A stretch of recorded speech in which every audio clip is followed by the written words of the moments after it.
The discovery of more bodies in southern Tripoli. The military says the bodies belong to people kidnapped by forces of warlord Khalifa Haftar. And it's not the first. The UN's top rights body ordered a fact-finding mission after the discovery of mass graves in Tarhuna, previously a stronghold of Haftar and his forces.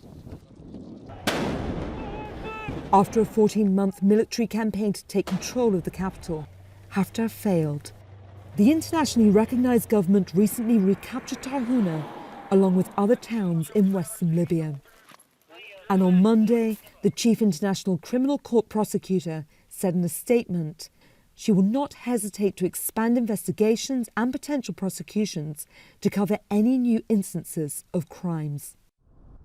But there is a possibility of more violence to come. Libya's government forces are now positioned to the west of Sirte. They're demanding Haftar's forces retreat from the strategic city.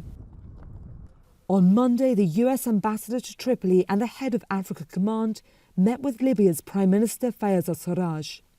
They discussed efforts to stabilise the country, but also how Egypt has weighed in on the conflict. Egypt's President Abdel Fattah al-Sisi has threatened military intervention if GNA forces advance towards Sirte.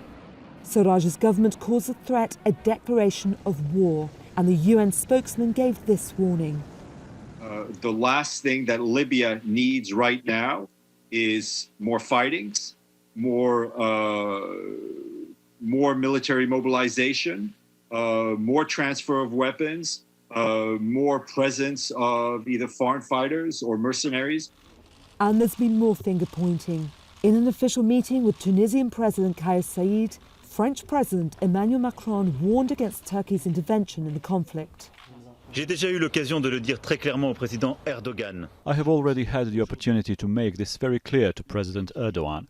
I now consider that Turkey is playing a dangerous game in Libya and is in breach of all the commitments it made at the Berlin conference. Turkey has intervened in recent months, providing support to government forces. France has been accused of supporting Haftar politically, something it continues to deny.